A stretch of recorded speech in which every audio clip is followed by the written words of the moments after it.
Hello friends, welcome to our channel. இன்றைக்கி Sunday. என் பொண்ணு ஏதாச்சும் ஈவினிங் ஸ்நாக்ஸ் வேணும்னு கேட்டுட்டு இருந்தா.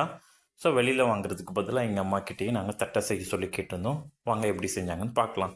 அதுக்கு தேவையான பொருட்கள்: 1.5 கப் பச்சரிசி மாவு, 1/2 கப் பொரிக்கடலை, 6 டேபிள் ஸ்பூன் ஊற வச்ச கடலைப்பருப்பு, அப்புறம் மிளகு, பூண்டு, ஜீரகம், மஞ்சள் பொடி, காயப்பொடி, அப்புறம் எள், உப்பு அண்ட் மிளகாய் பொடி தேவையான அளவு எடுத்து வச்சுக்கலாம். ஒரு கைப்பிடி அளவு கருவேப்பிலை, ஒரு டேபிள் ஸ்பூன் வெண்ணெய், இதெல்லாம் எடுத்து வச்சுக்கலாம். ஃபஸ்ட்டு மிளகு, பூண்டு, ஜீரகம் இதை மிக்சியில் ஒரு பல்ஸ் விட்டு அரைச்சி வச்சுக்கலாம். அப்புறம் அந்த பச்சரிசி மாவு கூட பொரிக்கடலையை மிக்சியில் கிரைண்ட் பண்ணி அதையும் ஆட் பண்ணி வச்சுக்கலாம். இப்போ ஆட் பண்ண அந்த மாவு கூட நம்ம ஃபஸ்ட்டு சொன்ன எல்லா இன்க்ரீடியன்ட்ஸையும் 1 by 1 ஆட் பண்ணி வச்சுக்கலாம்.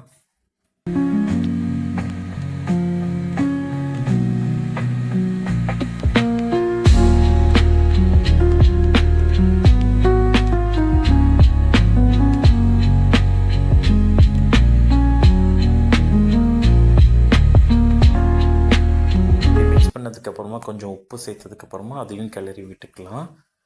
கொஞ்சம் சூடு பண்ண கடலெண்ணெய் அதையும் மிக்ஸ் பண்ணி கரண்டி வச்சு கிளறி விட்டுக்கலாம். பிகாஸ் இது கொஞ்சம் சூடாக இருக்கும்.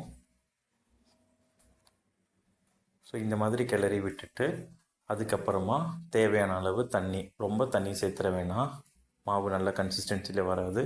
கொஞ்சம் கொஞ்சமாக அந்த சுடு தண்ணி சேர்த்து நல்லா மிக்ஸ் பண்ணுறப்போ உங்களுக்கு இந்த மாதிரி கன்சிஸ்டன்சியில் வரும். இப்போ நீங்கள் இந்த டச் பண்ணி பார்த்தீங்கன்னா ரொம்ப சாஃப்டாக இருக்கும். இந்த மாதிரி ரொம்ப சாஃப்டாக வந்ததுக்கப்புறமா அதை ஒரு 10 minutes நம்ம மூடி வச்சுக்கலாம். ஸோ தட் அதோட கன்சிஸ்டன்சி இன்னும் பெட்டராக இருக்கும். எல்லாம் ஆனதுக்கப்புறமா இப்போ இந்த மாதிரி ரவுண்ட் பண்ணி ஒரு பாத்திரம் வச்சு ப்ரெஸ் பண்ணிங்கன்னா ரவுண்ட் ஷேப்பில் வரும். அதை அப்படியே எடுத்து கொதிக்கிற கடலெண்ணெய் இல்லை கோல்ட் வின்னர் உங்களுக்கு எது வேணுமோ அதில் போட்டு எடுத்திங்கன்னா சுவையான தட்டை ரெடி ஆகிரும். ஸோ இந்த தட்டையை நாங்கள் இன்றைக்கி டீக்கு வச்சு சாப்பிட்டோம். ரொம்ப நல்லாவே இருந்துச்சு. நீங்களும் உங்கள் வீட்டில் கேட்டு ட்ரை பண்ணி பாருங்கள். பார்த்துட்டு எப்படி இருக்குன்னு சொல்லுங்கள். Thank you so much.